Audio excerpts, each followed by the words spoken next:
एक व्यक्ति ऑफिस में देर रात तक काम करने के बाद थका हारा घर पहुंचा। दरवाजा खोलते ही उसने देखा उसका छोटा बेटा सोने के बजाय उसका इंतजार कर रहा है। अंदर घुसते ही उसके बेटे ने पूछा, पापा क्या मैं आपसे एक सवाल पूछ सकता हूँ? पिता ने कहा, हाँ पूछो, क्या पूछना है? बेटा बोला, पापा आप एक घंटे में कितना कमा लेते हैं? पिता ने झुंझुलाते हुए उत्तर दिया, तुम्हें इससे क्या लेना देना?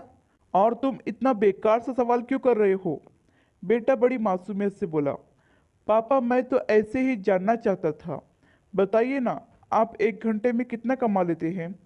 पिता ने गुस्से से उसकी तरफ देखते हुए कहा, नहीं बताऊंगा, तुम जाकर सो जाओ। ये सुनकर बेटा दुखी हो गया और वो अपने कमरे में चला गया। उसका पिता अभी भी गुस्से में था और सोच रहा था कि आखिर उसके बेटे ने ऐसा क्यों पूछा। कुछ समय बाद उसका गुस्सा शांत हुआ और वो अपने बेटे के कमरे में गया। पापा, क्या तुम सो गए? बेटा, नहीं पापा। पापा, मैं सोच रहा था कि मैंने तुम्हें बेकार में ही डांट दिया।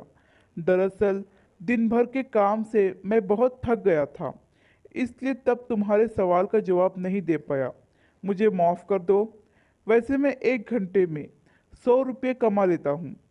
बेटा खुशी से बोला, थैंक यू पापा। बेटा खुशी से उठकर अपनी अलमारी की तरफ गया और वहां से अपने गुल्लक को निकालकर उसे तोड़ दिया। फिर उस गुल्लक से ढेर सारे सिक्के निकाले और उन्हें गिनने लगा। सिक्के गिनने के बाद वह अपने पापा के पास आया। बेटा, पापा मेरे पास ये 100 रुपये हैं, क्या मैं आपसे एक घंटा कल का खरीद सकता हूँ? आप ये पैसे ले लीजिए और प्लीज़ कल घर जल्दी आ जाइएगा। मैं आपके साथ बैठकर खाना खाना चाहता हूँ।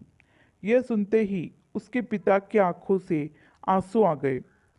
दोस्तों, इस जीवन में हम कई बार अपने आप को इतना व्यस्त कर लेते हैं कि हम उन लोगों के लिए समय ही नहीं निकाल पाते जो हमारे जीवन में सबसे ज़्यादा अहमियत रखते हैं। इसलिए हमें यह थोड़ा ध्यान रखना होगा कि इस व्यस्त जीवन में भी हम अपने माँ बाप, जीवन साथी, भाई बहन, बच्चे और दोस्तों के लिए जितना हो सके समय निकालें। ये छोटी सी कहानी पसंद आई हो तो लाइक, सब्सक्राइब और शेयर करना ना भूलें।